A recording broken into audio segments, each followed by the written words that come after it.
Hey, what's up guys? It's Oakley, and I have some quick news from the forums. It's actually pretty cool. Nothing really in terms of video and stuff like that. This is more news and details. So first we're going to talk about some of the artwork that was released here, and I would like to thank Mackles on the forums for posting this. It's awesome. You can see it's the four different images here.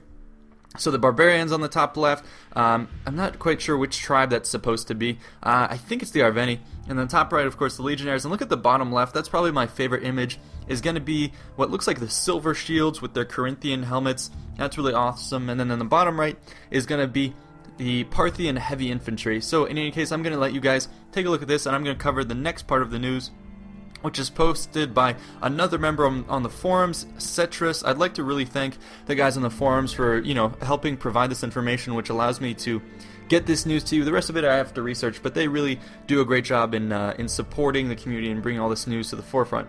So anyways, let's talk about what he posted. So in this, he says how on the Total War Center, someone asked about ambushes, and actually CA gave a really interesting reply. So basically, I'm going to describe how it works. The ambushes are a certain battle where, of course, certain setup for it has to occur on the campaign map. So, for example, there's an army hiding in the woods, and then you march past it, boom, you're in an ambush. Now, the way it works is once you're in the battlefield itself, it's supposed to be a pretty large map that's 2 by 2 kilometers.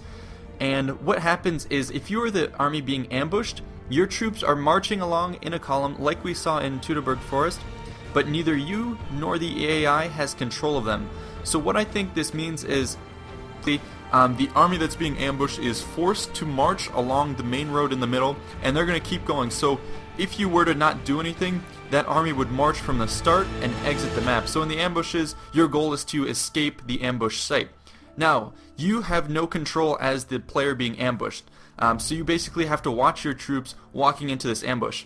Now, the sort of the twist here is this ambush can occur at any time. It's up to the ambusher to launch the attack. The ambusher is free to move as these troops are basically marching along the center path, and the ambusher can go ahead and move his troops, slink them around in the forest, choose his main site. And he chooses when to attack. Now, if he were to wait the whole time, then the army being ambushed could basically leave the field with no one taking action. Now, when the ambusher wants to basically declare battle, what he does is he'll charge. And the second any one of his units are spotted, then the column of infantry is then given, basically it wakes up, and that's when the ambushed player takes control. So that can either happen intentionally, where all of a sudden you launch your attack all at once, and then the player has to automatically react, or it could be by accident. So for example, if the marching column sees one of your troops that you didn't handle too well and they're spotted, and even though you didn't mean to launch the ambush at that time, it's basically as if the ambush was discovered, and then the troops are allowed to be in the control of the ambushed player.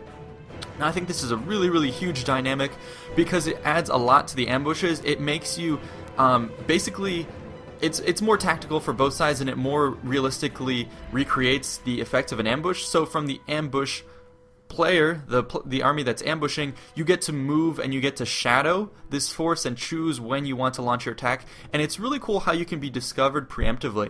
Now, on the other hand, for the player being ambushed, really a scary sight when you see your troops marching and you know it's an ambush, you know they're forces, but there's nothing you can do until it's too late. And then when that moment comes, it's kind of a moment of panic where you have to launch all your troops and sort of redeploy them all of a sudden. So I think that's going to be a really cool development. Now, I don't think we'll see this in multiplayer just because of the inherent imbalances that would happen, but I guess maybe you could set up custom games where that would occur. Anyways, this is really, really cool. I think it's awesome, the dynamic that they've put into this, and that just goes to show the amount of detail and thought that they've put into these games. So anyways, that's going to be the quick news about ambushes. This makes me really excited for ambushes, and it's kind of tipping the scales into me wanting to maybe play as the Suebi or some of the barbarians that would rely on ambushes, because this seems like a really, really awesome and fun tactic. So anyways, I will see you guys next time. Thanks so much.